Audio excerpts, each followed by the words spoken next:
Hello everybody, I'm James Jump. Welcome to the new show from Big Condo Radio called Cinema Snaps. Before we get into it, don't forget to like and subscribe. Anyway, on the show, we talk about our favourite auteurs, movies, we discuss 3 of them, and we pick the ins and outs.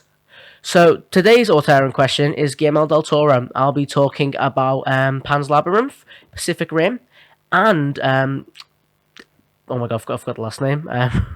Shape of Water. Shape of Water. Yeah, sorry about that.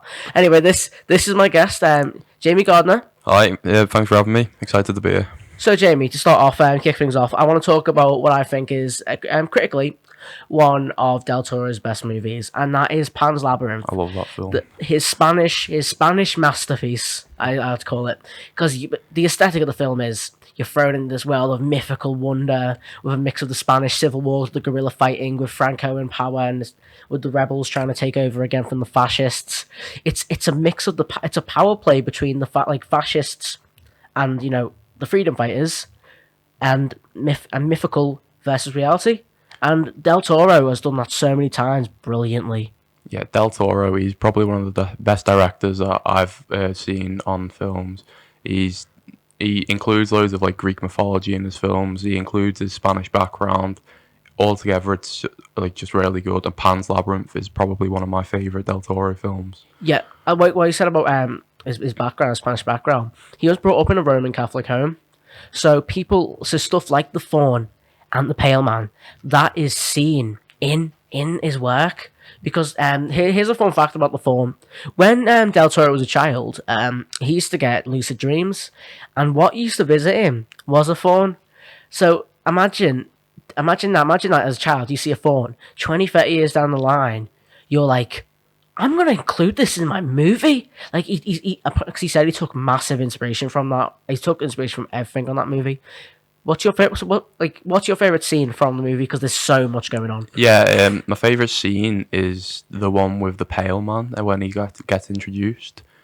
Just because when I first saw it, I thought that was so scary. Yeah. The Pale Man, it looks so realistic, and I reckon it just makes the movie. That's the thing. Del Toro, he does use a lot of. He doesn't use CGI or anything. He's really, really on the FX. The man who played the Pale Man, his eye holes, he couldn't see. Apparently, he couldn't see, or he could barely breathe in the suit. So it was mainly a guess. And the way it just goes like that, and it has the eyes there. That gimmick, that is always one of my favorite gimmicks in a Del Toro movie.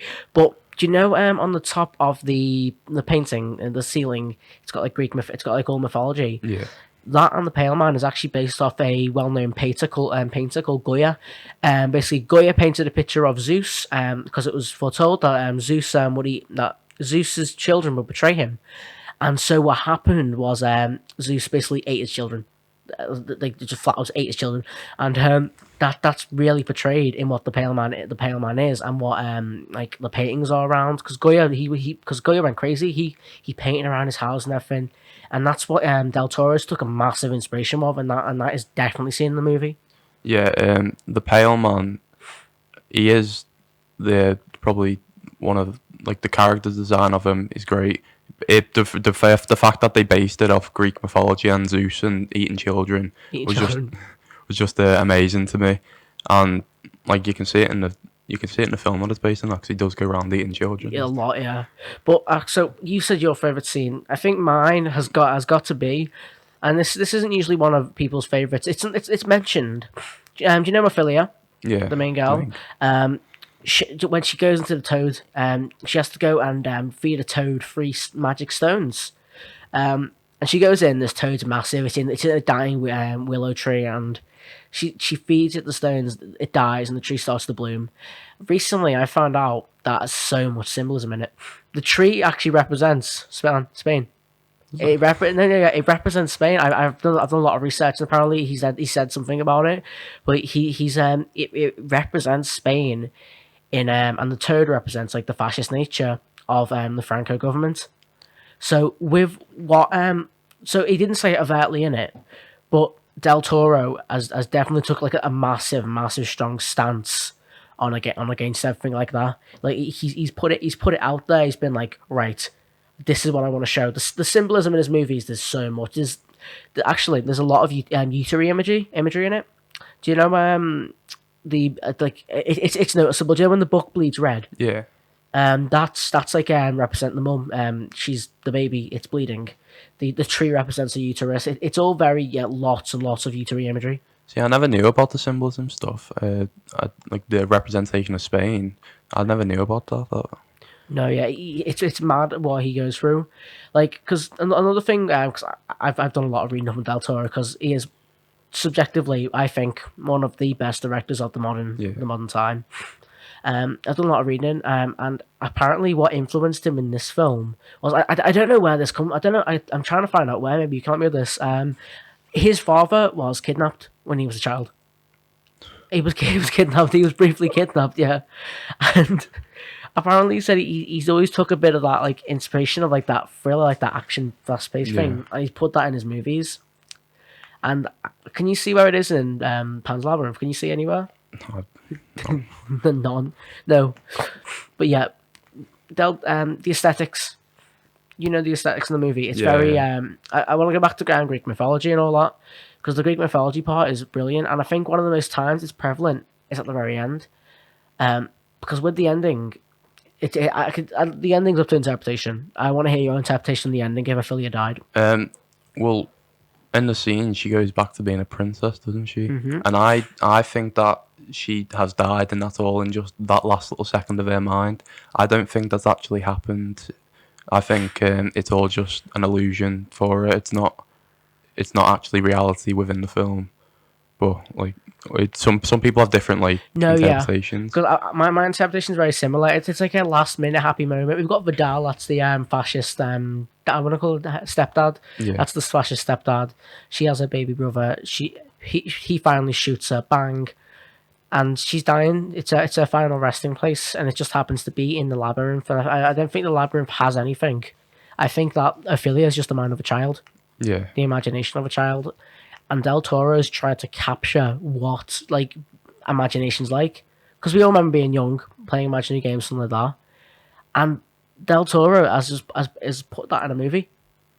Yeah. Like throughout the film, you can see is like interpreted like the whole film's Yeah. based on imagination.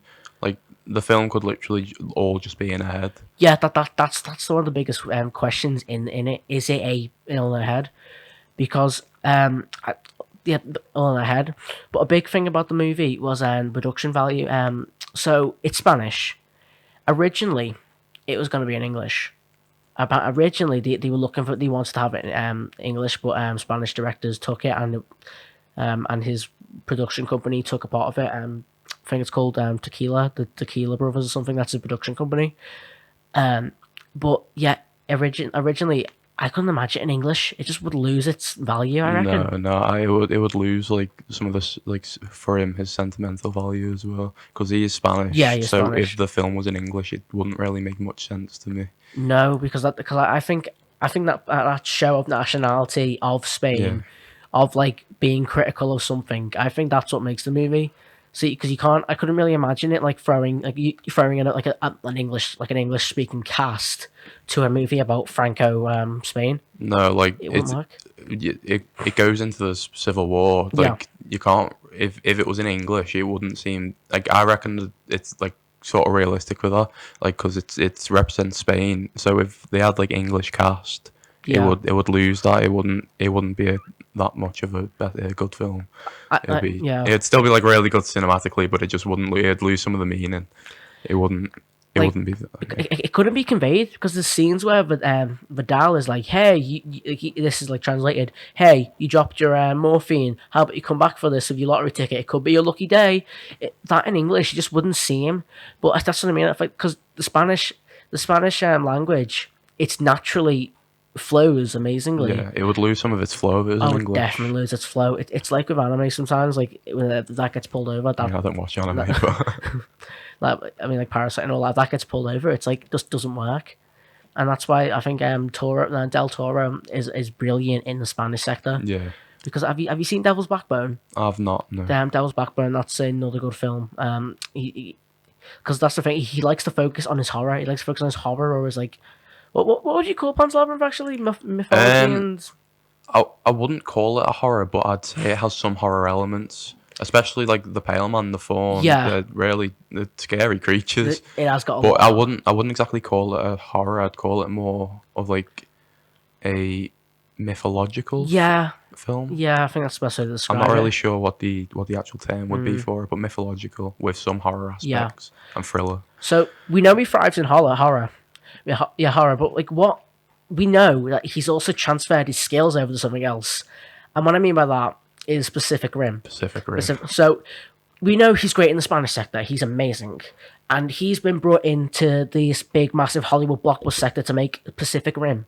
Well, actually, the original screenwriter for the play for the movie was he was walking down Miami Beach one day, and he said to himself, this is a mad way how to like make a movie. What are those, a giant robot and a monster fighting right now on this pier head?" And it started to blow up after that. He started to write the screenplay. Then the screenplay man, I forgot his name. I feel really bad for that now. He started to write it all, and originally Del Toro was directing a H.P. Lovecraft remake, but that got cancelled because I think he fell out with the studio. So he started to direct Pacific Yeah. Rim. I think it's I think it's really good that he just like made that like up in his head while walking on a pier. Yeah, Like, I know it's mad. But Pacific Rim, I feel like when I was 10, we were 10 when that came out. So the whole plot of the movie is something dreamt up by a kid. It just seems something Yeah. so childlike. And in some interviews, well, for Pacific Rim, and Del Toro said, "I'm just a big kid," and it's massive monsters versus these giant beasts from the depths of the Pacific Ocean, fighting every second. It's something like what you only see in cartoons. But Del Toro has used his imagination and his thinking to put that on a big screen. Doesn't look rubbish with like the effects and all that, because that could look piss poor. it's good to have like a kid like imagination when you're a Yeah, director though, that's like perfect. especially in that like sector. Because if you have like an adult, like a mature type of, obviously he's mature, Yeah. but if you have like a fully like adult mindset, then those types of not gonna ideas work. won't work. Like the fact that he's got like, he's not childish, but like the fact that he's got like a form of Yeah, childlike mind. He's got like, I reckon this movie was like, it was really good, and it could have like gone to crap basically. no, yeah. That actually was seen in the second one. Yeah. We don't talk about the second Pacific Rim, but yeah, it is just a massive brain fuck of every single idea. Like, because if you explain it to me, I couldn't be able to do that. And the fact he's managed to capture that, he's managed to get it all done. So the plot is along the lines of, imagine if it took two people to fight, to fight in a giant mech, and their brains were linked together, and one of them suddenly dies, and it's a story about loss. A part of the story is about loss and about people recovering, and it's portrayed in such an epic fashion. It's something. It's like one of those things that I've never really seen before. Like the whole basis of the film. No, yeah. Like you'd only really see it in like Transformers. It's just like a No, big yeah, robot. But like it did what Transformers did, but better in my opinion. Yes. And they added monsters. All the monsters. Apparently, they took massive inspiration from. I think you'd be able to see this, Godzilla. Yeah, Godzilla. They yeah. took massive inspiration from Godzilla, and I think do you like Japan and all that? Do you like their massive like the monsters, and it's big in their culture, and I'm glad the way they incorporated that, because once again we were coming back into Spanish. There's no Spanish in the movie, but it is multilingual. It shows different areas. It's not just based in America. In the beginning, they go to I think it's Hong Kong. Then they show stuff in Russia, Alaska. It's everywhere. Like Del Toro's idea of directing, like every movie's in a different area. Yeah, that's one thing I do love about films, is that when they like broaden like where it's set. Yeah, Like films just set in one place, they get boring and like repetitive sometimes. But when you like bring in different aspects, different like places. Yeah, different languages, different places, different like people, it just makes the film so much better. like in the movie, we've got Ron Perlman playing a guy called, I think his name was Chang Lu or something. Apparently, because Ron Perlman, he's a staple of Del Toro. We've got him in Hellboy and everything. He's a massive staple, and I just didn't expect a Ron Perlman cameo like in that movie playing because when the name sounded, I thought, oh, this is gonna be some big like yakuza boss guy. It was Ron Perlman with Charlie Day. He was he was playing the scientist in the movie, and I, I just think that the whole movie it flows perfectly. It's serious sometimes, but when dealing with loss and all that. But it's an action movie. Yeah, it is an action movie, Yeah, and the action. Oh my, that I think that's the most notable thing in the yeah. movie. Like it's the action in the film is like unlike anything I've ever seen. Yeah, Like Toro's done so well with that, like, coming out of his comfort zone from like Spanish films to this like yeah, action type of robot film. It's amazing, honestly. Like I wish I had that sort of directorial skill. yeah. Like so, in the movie, we're once again going to talk about favorite scenes because we need to know everyone's favorite scenes. So, what's yours? Because I've got so many. Mine would probably be, when the actual robots are like first introduced. Yeah, I love that so much like the because it's like, montage in the beginning. yeah, it's because like and obviously I knew the film was about Yeah, robots, but like seeing them and like seeing robots versus monsters as well, I loved it so much. it's a great scene. I was gonna say because that montage scene it really introduced you to the world. Yeah, We've got Idris Elba's character showing it's off one of my favorite actors. Idris Elba is amazing. I think he's actually been one of the best actors of our time. But we've got him showing off the montage, like saying, "Oh yeah, they kept coming, they kept coming. We kept building more kai." I think that the monsters are called kaiju's. I'm just Yeah, gonna call them mechs. I'm Kaiju. just gonna call them mechs for now because it slipped my mind. Yeah, Max vs Monsters Mech sounds versus better. yeah. So they had we built more. We built more, and it just goes on about it all, and that's why the montage scene's great. I can see why, but my favorite scenes I've got two actually, and so I want to say the two. So in it, the main character, I think his name's Raleigh or Relay.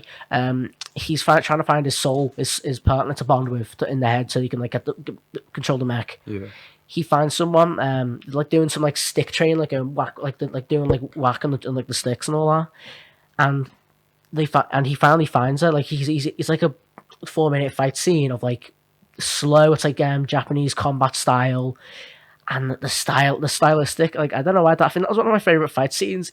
Even though it's a movie about monsters fighting robots, one of my favorite fight scenes was the one between them because the fighting so over the top. It's like something you'd see in a Tarantino movie. Like it's like something you'd see out of Kill Bill. But second favorite scene, these are in these on they're both first in my opinion. Has got to be probably the mid. There's like a mid fight scene where something comes out of the Pacific again, and they go to fight it, and the Russians get murdered. A giant EMP goes off, and what happens is the Raleigh's robot has to fight. It's called Gypsy. The robot's called Gypsy. The Gypsy has to fight this massive like robot. It grows wings, and it like takes them up in the sky. And then this is the badass scene by the way. He goes, right, we have a sword, and it just pulls out a sword, slices it in half, and that scene has always brings me some dopamine, like a serotonin. It brings serotonin to me. I forgot about the scene. I forgot about that one. I'm not gonna lie. That was That is up there with my favorites that as is a well. great scene. Like it's in the middle of the sky. It's like slow motion goes shing. I just bang like because come on, that movie. It just makes it's just like it makes you a kid at heart. Yeah, You're a kid. You're don't lie. You're a kid at heart when you watch that movie. I'm a kid at heart when I watch most Yeah. Guillermo Del Toro movies. To be honest, Pacific Rim and Pan's Labyrinth are both like up there for. Yeah. Is Pan's Labyrinth a kids movie? No, No, but still. but yeah, I think we all watched that when we were kids. But yeah, back to Pacific Rim. That could you tell it's a Del Toro? If you were to never if you have to forget about Pacific Rim and I was to quiz you and say, right, is this a Del Toro movie? Would you say it's a Del Toro movie? I wouldn't say it's a Del Toro movie. Yeah, because it's so out of his comfort zone, as you said before. It's so outward. It's so bold in the way it works. It just shows his ability to adapt to different like movie types. It just so like proves that he's a really good director, like one of the best. Because recently he's doing Pinocchio soon, isn't he? Pinocchio 2021. Yeah, I think. I'm looking forward to see how that pans out because I love his adaptations and stuff. Yeah. And that's going to be a interesting one because how he'll spin that because he'll have a spin on it. It's Del Toro. I wasn't really a big fan of the like is it Fairy Tale Pinocchio? Yeah, it's a fairy tale. Oh yeah, I wasn't really a big fan of the No, fairy same. tale. Oh Jesus! But I've got high hopes for the film Yeah, just because it's from Guillermo Del Toro. He's so good, honestly. but yeah, he is multi, like, multi, not multi platform. It's more like multi movies. Like how you can go from a movie about a faun and the mythical creature to To Max versus Monsters. Max versus monsters to a woman having sex with a monster. Okay, this is time to talk about Shape of Water. The Shape of Water. Shape of Such an Water. odd film. I'm such a mixed bag on this. I'm not quite sure Jamie's impressions on it. I'll ask him soon. But when I first watched it, I was like, "Oh, what?" Like it was a beautiful movie. Like, stunt visually, the aesthetics of it, the nice blue lagoon set in the 50s, 40s. The aesthetics was amazing in it, and the entire idea for it is actually based off the monster from the Black Lagoon, from the six. I think it was 1965 released. The entire monster design, I think, was based off that. But it's like based off that. But what happens if we captured it and the government got a hold of it? Yeah. My opinion on the film is I thought it was so odd when I first watched it. Yeah, Like the fact that this woman's gonna have a relationship with a sea creature. yeah. It's just so strange. But the screenplay, the aesthetics, the movie in general is just good. It's just really odd. But like that's the thing. It's beautiful because if you could describe it, it's because like the story is love is love, Yeah, and love even though it's a fish, can't believe I just said that. That's got to get quoted. love Even with a fish. even though it's a fish, it's still a love relationship, and I think the way the creature is portrayed as a like this mysterious creature who can heal things, because in halfway through the film the guy gets his neck or his stomach scratched by the monster, and the monster like goes up and he like touches him and he heals him because the monster's got healing powers. And the whole thingy about him listening to music, because during the beginning it's got like a scene where she brings a record player in and it just goes dunk on the glass container it's in, and they slowly bond over music and boiled eggs. Boiled eggs. Boiled eggs, yeah, like Boiled eggs. it's a beautiful little romance. We do love a bond over boiled eggs. Is it romance? But- Yes, they say romance is dead. But that's because the movie. I think the movie's memorable enough because it did kind of get film of the Yeah. year, which we'll talk about in a minute. But what do you reckon is the best scene? The best scene, probably that start scene when he's introduced as well. Like I know I've said that for the last one as well. No, yeah, but But when she was playing the music and he's just like that, and then like you see the lizard creature or whatever he is, it's just like, and then I'll go back to a point again about character design within Guillermo Del Toro films. It's so like the creature was just so like well designed. no, yeah, and that's completely all suit, and that's why it works. Because he doesn't bullshit around with CGI. Even if it costs more, and because it will look better, he will do it, and that's beautiful. But so it won film of the year 2018. I think it was. If it's not, I think it could have been 2017. It went against so many movies. It went against Darkest Hour. It went against Lady Bird. It went against Get Out. I think, yeah. Yeah. So I think when I remember watching that, because I was very, very not new into cinema. I was like new into the film industry, like proper getting into it. And I was like, I haven't seen that. That could be good. I remember watching it. I was like, oh, gee, yeah, this. I don't see why it. An unpopular opinion. I don't see why it won, because Del Toro. You could tell Del Toro is an amazing guy. I'm so happy he won that. But I don't think it was Oscar worthy. Maybe for costume and makeup, but I don't think it was. Yeah, no, I agree completely. I don't. It was a really good film. I just don't think it deserved to win over Get Out. I'm not gonna lie. I mean, Get Out. Peele's an amazing director, Yeah. but that's story for a different day. But yeah, there was so much going against it. But in a way, I'm glad he won, because he's. Do you reckon Del Toro's gone down with time? Do you reckon his movie because his last is actually he did make what was his one he made in 2015, the horror movie. He made a horror movie in 2015 Oh, called, I can't remember. we talked about the other day. But with time he's slowly getting more and more Crimson Peak. Crimson Peak, that's it. more and more time, he's slowly not getting worse, because I'm not slating him. He's an amazing guy. He's an amazing But director. yeah, it could be actor. No, he's amazing at what he does. But with time, it feels like it's just slowly getting worse. And I don't like to say that, but I just feel it. Well, with time, people either get better or they get worse. Yeah, So I think he's gone up and down, but it's like he's not like he's a really good director, but over time I think he's just like using up his ideas. What about The Hobbit? Oh yeah, The Hobbit. He did screenplay in The Hobbit, and the script for The Hobbit was so good. Obviously, it was based on the book, but he's adapted that. Yeah, he's adapted the book into the film, and the first film, An Unexpected Journey. Yeah, it's so good. Again with character design. Is that like your car? Like Jamie pulls the character design card. It's the thing I talk about the most, isn't it? No, but yeah, that's the thing. It takes one thing to rewrite a screenplay, but it takes another thing to adapt it to a film. He's managed to adapt that to something what is his own product. I feel like who directed it again? Peter Jackson. I'm glad Peter Jackson directed it, but I would have loved to see what Del Toro would have got along with, because then again, the character design. Because with Smaug and all because of the costumes, it's like his wet dream. Because that would have been perfect for him to make everything. Because he takes a very forward role. I've had when he's in his movies, he takes a very, very forward role. Yeah, Peter Jackson and the Del Toro, what they've done with The Hobbit, all three of the films, they've done like amazingly. They've chosen the right actors for the roles.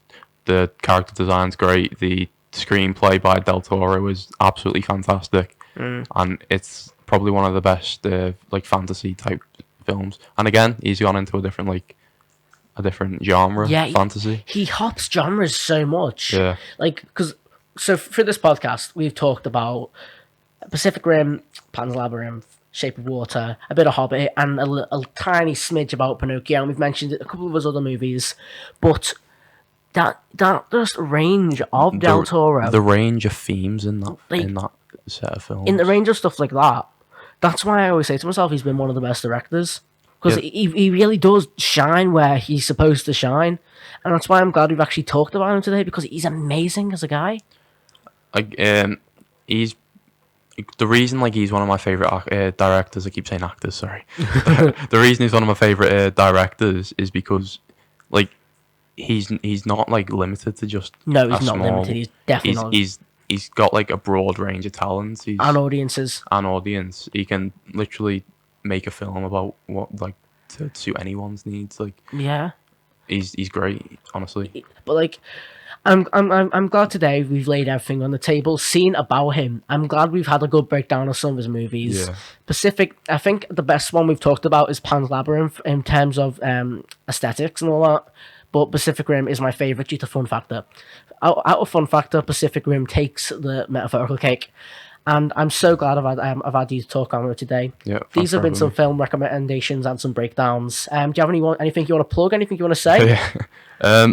Go over to Instagram, follow my music page, JG Music 123, Facebook page, Jamie Gardner Music, and YouTube, Jamie Gardner. He posts some good music. Anyway, I have been James Jump from Cinema Snaps. I'll catch you all later.